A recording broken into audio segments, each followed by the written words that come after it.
Já faz mais ou menos há um mês, né? Que foi me pedido o tema para falar, que a gente tem se programado para poder falar. E esse tema, o fim do mundo e a relação com o esfriamento do amor,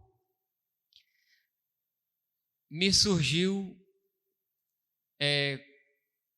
como uma forma de analisar o mundo. É bem comum a gente ver que isso vem acontecendo no decorrer dos tempos. Não é nada novo. Mas uma coisa de novidade para mim me chamou muita atenção. E talvez no decorrer da mensagem, ela também esteja bom para você, como foi para mim. Como eu disse, há um mês eu venho pensando nesse tema. E ele, como eu vinha pensando e ruminando e refletindo, ele falou comigo de várias maneiras e houve vários entrelaçamentos. E o texto que nós vamos ler, ele é um texto em que muitos autores, principalmente cristãos, que é o nosso segmento religioso, já deram inúmeras interpretações. Se você quiser abrir a sua Bíblia, Mateus capítulo 24, é um texto conhecidíssimo. E daí surgem diversas linhas que apontam para o fim dos tempos, que apontam para o fim do mundo, porque é justamente uma pergunta que há nesse texto, junto com mais duas, que os apóstolos fazem a Jesus. Então, desse texto, ou a partir dele, pensando do nosso contexto, surgem várias linhas, mas não só do nosso contexto, mas também de outros contextos religiosos. Nos parece, e da breve pesquisa que eu fiz, que as religiões apontam sempre para um fim. A batalha do Armagedon, profecias de todas as coisas, ou da destruição e de um renovo final. O próprio Nostradamus, os maias, a mitologia nórdica. Então, quando eu comecei a mergulhar, eu vi que há um recheado de povos antigos e religiões antigas que também apontam para um fim do mundo. E não éramos só nós, cristãos, que estávamos baseados no Mateus 24. Mas nós, de raiz abraâmica, judaísmo, cristianismo e islamismo, temos praticamente a mesma visão. Foi de raiz abraâmica, textos escriturísticos da Torá. Nós temos praticamente a mesma visão do fim do mundo. Eu pesquisei a visão dos muçulmanos do fim do mundo, pesquisei a visão do cristianismo acerca do fim do mundo e pesquisei acerca do judaísmo, do fim do mundo. O judaísmo a gente bem sabe, talvez seja um pouco mais do nosso contexto, aguarda um Messias, aquele que reinará sobre tudo e sobre todos, talvez bem parecido com o nosso. Ou o nosso não, o dos cristãos, né? Eu não posso falar. O dos cristãos que voltará e reinará sobre todos. Os dos muçulmanos também bem parecido. Começa ou já começou com o profeta Maomé, depois vem com o profeta Jesus, e aí vem. As descrições são muito parecidas. Quando a gente vai para outros povos,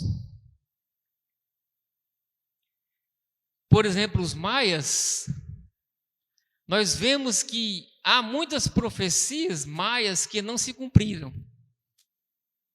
Por exemplo, o filme de 2012, que provavelmente acho que quase todos aqui assistiram, foi baseado nas profecias maias. Que o mundo se acabaria em 2012. Então foi todo pesquisado e a data era no dia 21 de dezembro de 2012, no calendário maia. Então falhou. Como se diz os trapalhões, falhou. Falhou a profecia maia. Mas não foi só a profecia maia que falhou, não. Existe o Ragnarok, que é uma das profecias da mitologia nórdica. E aí são muitos. E aí pensei que no budismo não haveria, né, no oriental. Eu digo, poxa, os orientais, que não são na nossa linha ocidental, eu acho que eles não andam nesse frisson de ver o mundo se acabar para poder entender um novo, ou para poder viver na iminência do novo. E eu fiquei pensando, por que a gente vive nesse frisson do fim para poder iniciar o novo? Essa é a minha questão, a minha grande pergunta era essa, na reflexão. Por que vivemos na iminência do fim para poder iniciar o novo? Se Deus criou todas as coisas perfeitas já está tudo perfeito, já está tudo... Poxa, aí tem a questão do pecado, nós destruímos tudo. Enfim, continuemos a reflexão. E aí vamos para o Oriente. O Oriente também, Buda escreveu algo sobre isso. O Sermão dos Sete Sóis. Depois porque é muita coisa. Eu trouxe aqui muita pesquisa para mostrar para vocês que o negócio é muita coisa. Permeia toda a humanidade. O fim. Acerca do fim, permeia toda a humanidade. Então, Buda também, o Oriente também, algumas seitas hinduístas também creem no final das coisas. Creem que caminharemos para um final. O homem caminha para um final. E é interessante que eu lembro que o Ivo falou aqui do homem, do pecado, a gente vem na série, da questão dos contratualistas, né? O homem mau que não consegue, que sai para dominar, mas que mata, que guerreia, mas ele vai fazer um acordo para poder, as teses filosóficas, né? Eles são os contratualistas, para conter a maldade, eles vão fazer o contrato, e o contrato vai fazer com que a gente consiga viver em sociedade. E nós vamos já entrar no texto, porque Jesus vai falar muito legal, muito disso. Porque os rompimentos dos contratos são as guerras. Mas a gente já chega lá. E aí, outras alegorias do fim do mundo também no Espiritismo. E é interessante que a gente vai já ver que o Espiritismo também acredita no Apocalipse como um fim de uma era, de um tempo. Não é um fim de um mundo, mas é ciclo. É bem espírita, né? Acabou um ciclo, começa outro. Então, o hinduísmo vem para cá.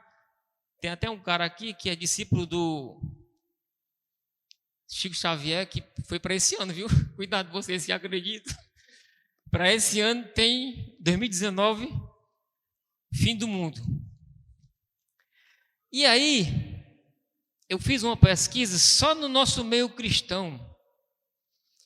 As profecias já começaram em 66 depois de Cristo, do fim do mundo.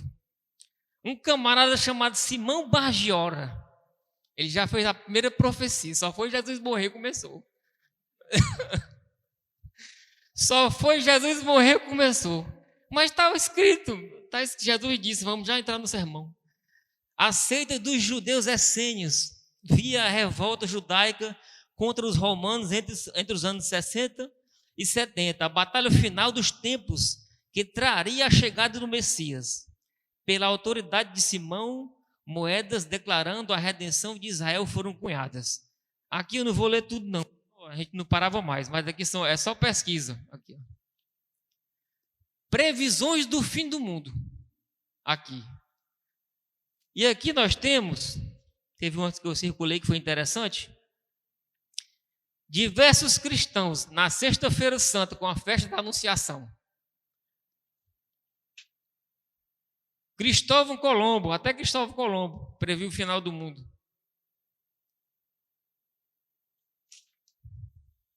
É só a introdução, viu?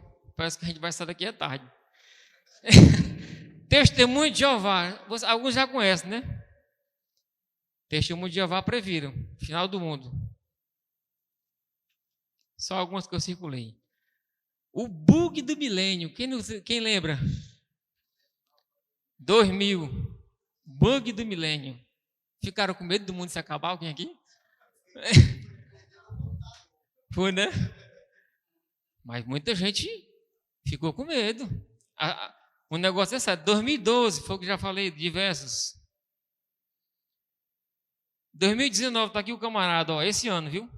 Geraldo Lemos é o nome dele. Enfim. Mas tem mais para frente, não acabou não. Ninguém desiste, parece um frisson. Mas a minha grande pergunta é: por que vivemos em função do fim? Por que vivemos em função do fim? Aí tem profecias para o século 22, século 23 e as previsões científicas. Porque em toda área o fim está presente. Nós não nos contentamos com o que há. Existe algo que aponta para o fim. As previsões científicas, elas vão 500 milhões de anos, 1 milhão, 100 milhões e tal, até 10 trilhões e tal. Enfim. Isso é para a gente ver o que permeia a nossa mente. Aí eu pergunto para vocês: alguém acredita aqui no final do mundo? Ó, tem um ali que acredita. Aí 2, olha aí. Vou perguntar de novo, que parece que o pessoal ficaram com medo. Alguém acredita aqui no final do mundo?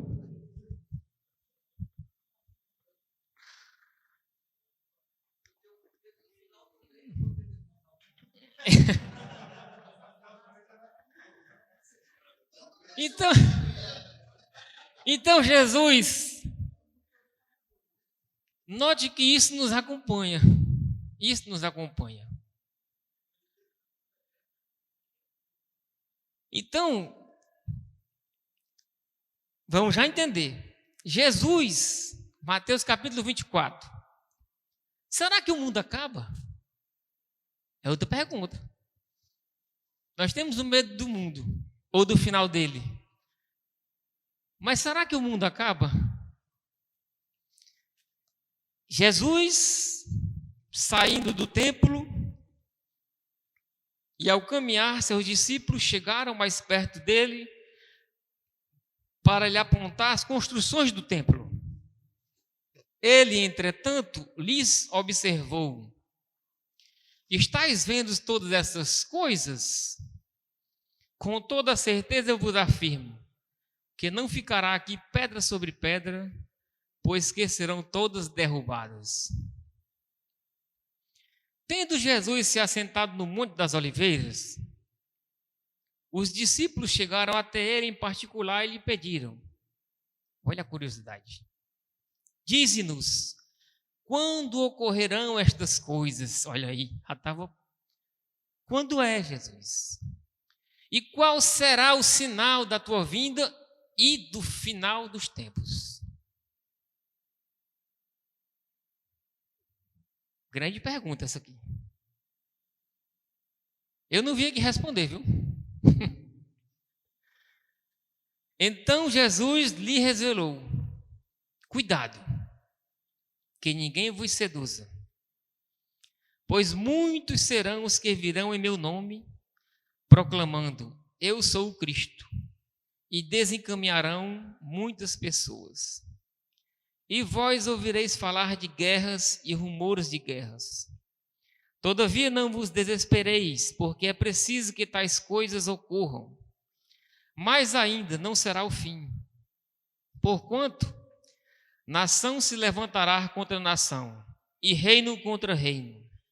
Haverá fomes e terremotos em vários lugares.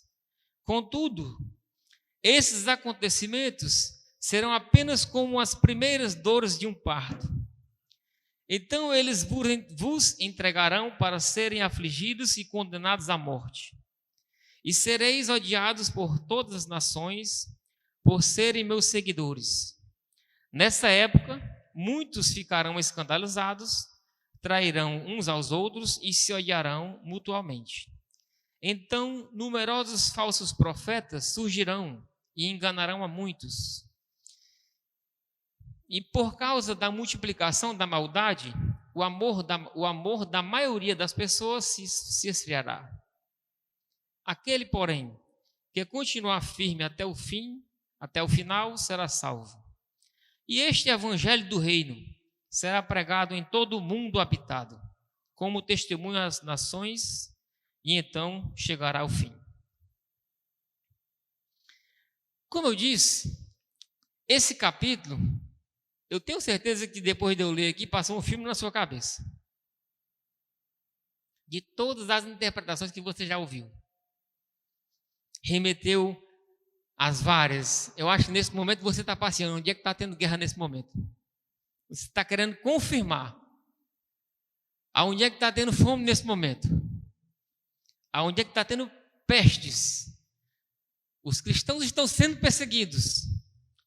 Porque são evidências de sinais. Porque as pregações e os ensinos são todas nessa ótica. E nós sempre olhamos nessa narrativa. Como se a cada tempo que passa,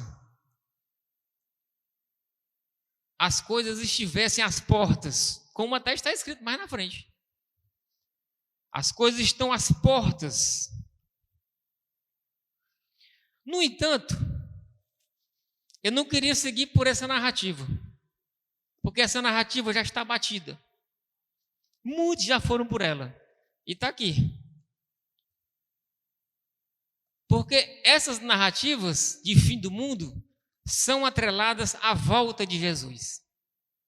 Uma coisa é atrelada à outra, quando se segue por linha cristã. As datas aqui, todas elas são voltadas para o evento volta, porque o cristianismo atrela o fim a um novo começo.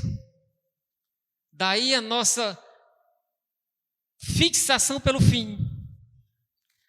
Porque a fixação pelo fim atrelada a um novo começo. Porque de fato nós não queremos o fim, queremos o novo começo que está por vir. O cristianismo atrela o fim, mas eu não queria ir por esse viés da profecia, esse viés profético. Eu queria fazer a exposição dessa relação, da relação do fim com o esfriamento do amor, que foi o que me chamou a atenção na leitura do texto, que foi aonde o Evangelho falou comigo. Porque essa espera, essa aflição pelo fim, o que eu tenho visto, desesperada, causou ansiedade doentia, e o que eu tenho visto em muitas pessoas. Ansiedade que não gerou pacificação pelo fim.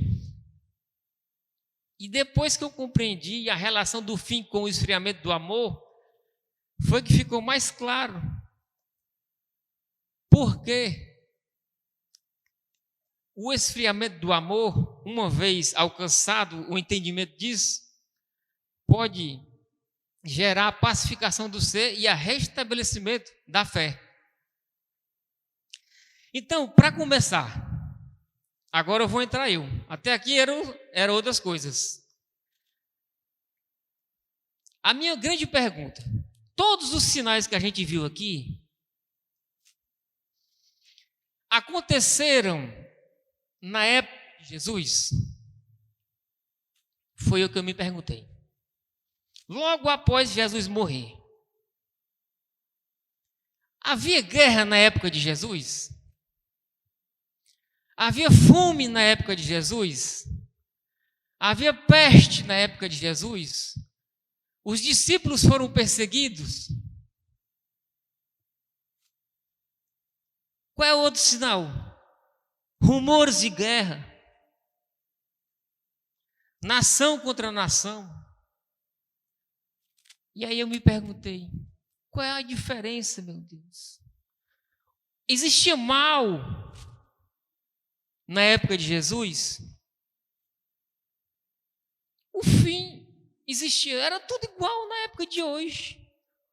Por que hoje está diferente? Por que hoje há um frisson? Mas naquela época também tinha um frisson. Então, no final das contas, todo o tempo é o tempo do fim.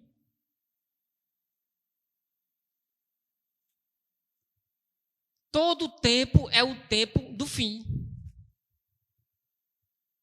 Quem viveu naquela época viveu no tempo do fim. Quem vive hoje, vive no tempo do fim. Mas hoje, a violência está demais. Naquele tempo também era muita violência. Quem viveu debaixo do Império de Roma sabe. Hoje, debaixo de um governo desse, nosso, comparado ao império que Jesus viveu, foi muito diferente. Mas hoje o amor está se esfriando demais. Jesus viveu experiências de esfriamento do amor também da mesma maneira. Então, os sinais, eles evidenciam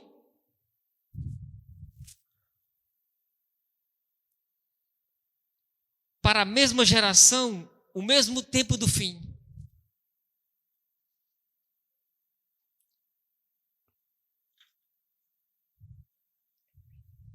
Até que surge.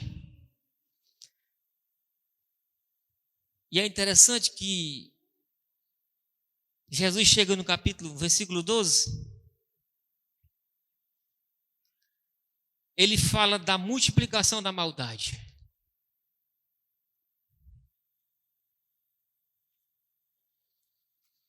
O mal sempre existiu. E eu refleti, eu digo, Senhor, qual é a diferença? O que é que existe nesse mal? E aí Jesus vai dizer, a multiplicação da maldade esfria o amor. E aí eu pensei, é aí onde está a questão.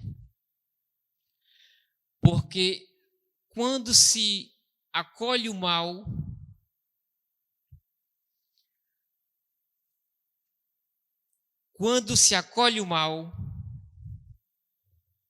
inicia-se o fim do mundo.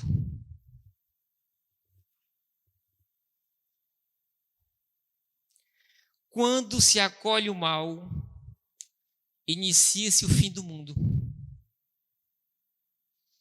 Porque o mal acolhido inibe o amor de existir. Uma vez sem amor, não há mundo. O mundo é ameaçado de existir.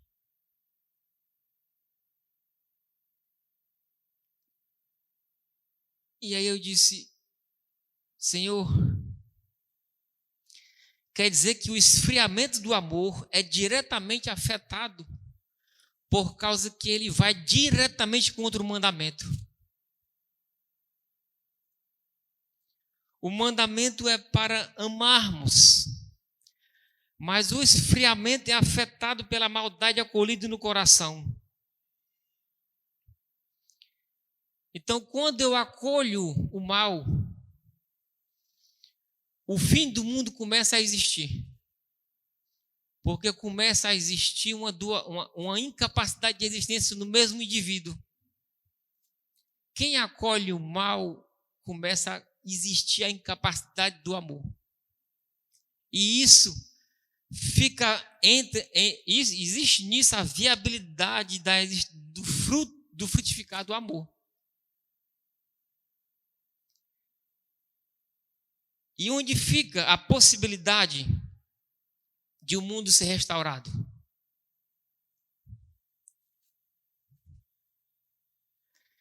Se eu acolho o mal, se o mal se multiplica, se há uma geração onde o mal se prolifera,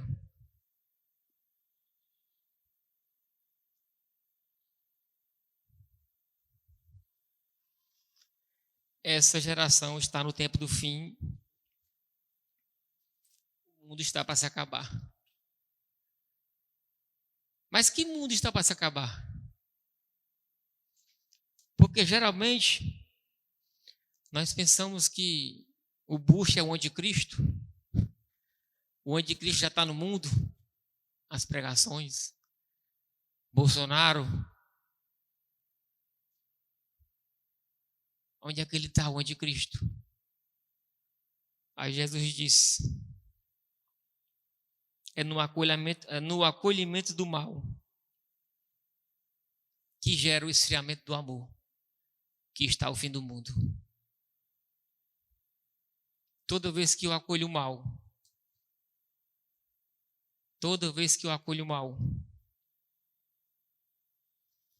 eu sou um candidato a dar início ao fim do mundo. E esse é o meu mundo que começa a se destruir, que consequentemente vai gerar um fim coletivo. Quando nós começamos a acolher o mal e essa maldade se multiplica,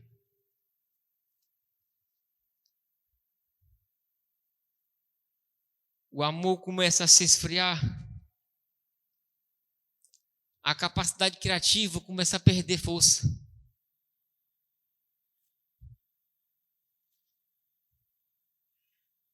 A capacidade do perdão começa a perder força.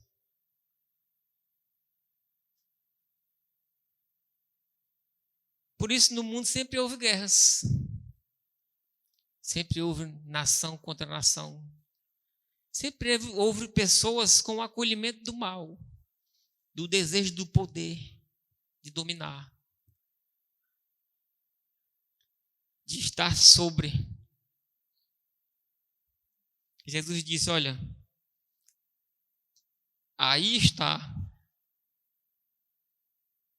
a questão. Porque muitos, apostando no fim do mundo, estão dispostos a deixar o amor morrer. Nós temos muitos cristãos na terra. Muitos que dizem e falam no nome de Jesus. Porque a expressão do amor está em... O amor, ele poderia já ter salvado muitos mundos. Por exemplo, do desejo de morrer.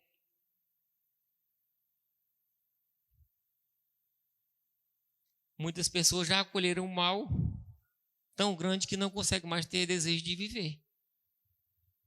O fim do mundo já acabou, ou já começou para elas, por causa do acolhimento do mal.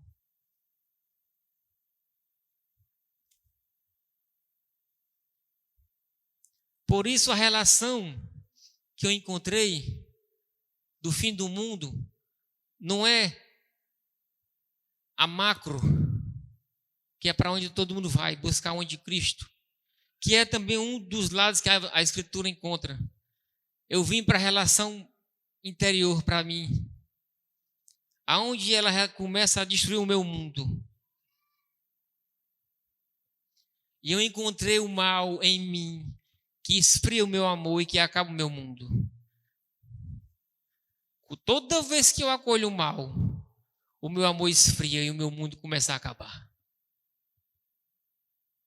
Mas toda vez que eu rejeito o mal, perdoando, escolhendo viver e não morrer, o amor se acende e a possibilidade da vida e de recriar o mundo aparece.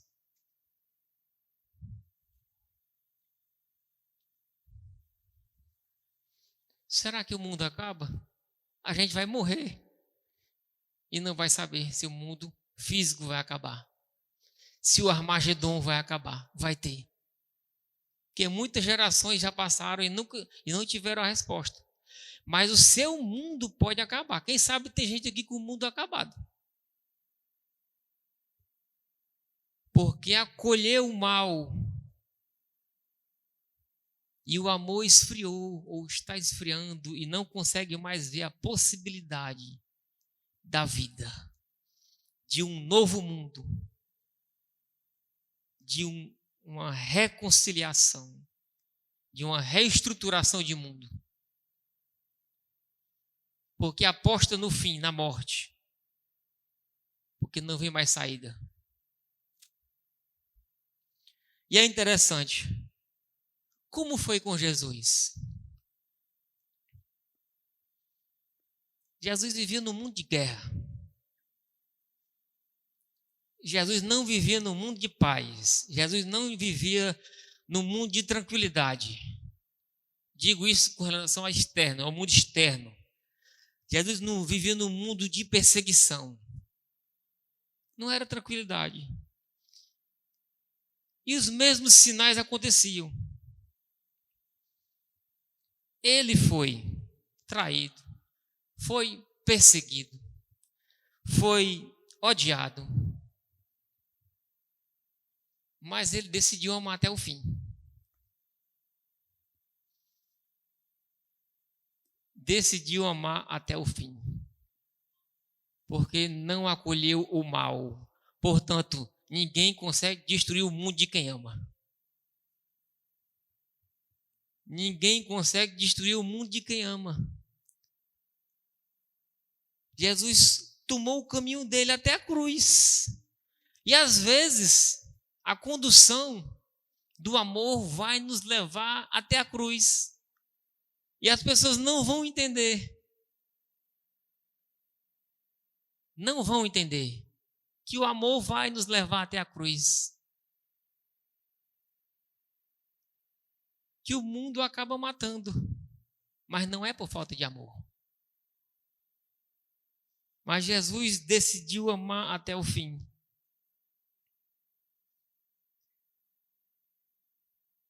Porque salvou a si e salvou ao mundo. Como, por exemplo, aqueles que o seguiam, mostrando para nós a possibilidade da gente também fazer o mesmo. Porque o mundo de Jesus não era diferente em nada do nosso. Não é essas viagens que a gente está vivendo agora, tudo diferente. A maldade é a mesma. A maldade é a mesma. O coração do homem é o mesmo, é mau. Jesus foi traído pelos seus, estava lá com ele, meteu a mão no prato. Mas ele decidiu amar até o fim. Porque ele não aceitou, ele sabia, se ele deixasse a relação, o amor esfriaria. Ele disse, aqui no meu mundo não. Aqui no meu mundo eu vou amar. Porque é só pelo amor que a gente vence. Essa é a vitória que vence o mundo, Jesus disse. A nossa fé. E eu venci, vocês também podem vencer. Você ainda acredita no fim do mundo? E como está o seu mundo? Como está o seu mundo? Que é o único que pode ser abalado. As pregações cósmicas, aquele que vem para destruir, o anticristo que vem para dominar. O mundo que pode ser abalado é o seu. É aquele onde você abre as portas e o mal entra. É por isso que Jesus disse, quando você for entrar na casa do valente, amarra. Amarra. Então, o mundo que pode ser abalado é o seu. E ele é abalado quando abrimos o coração para a maldade. começa-se a destruição do mal quando se abre o coração para a maldade.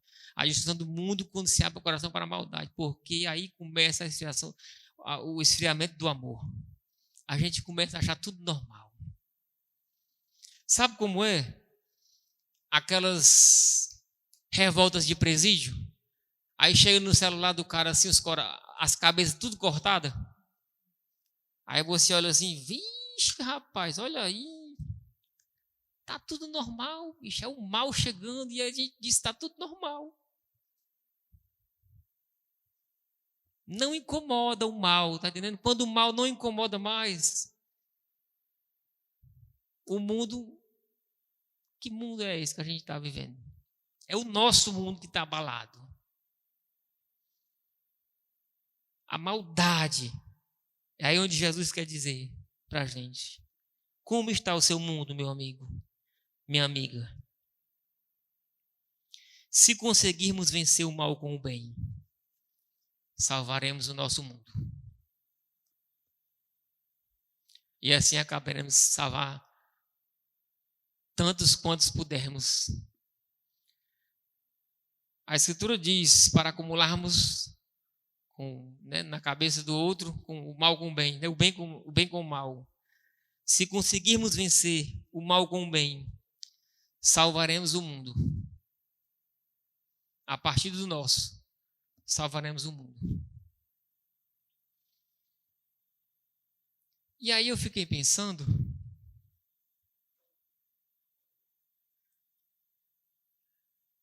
a nossa esperança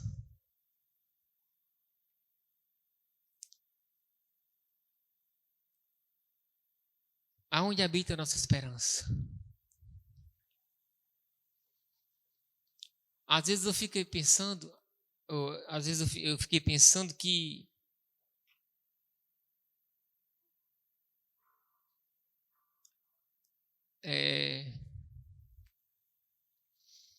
há uma impotência nisso, em nós conseguirmos isso.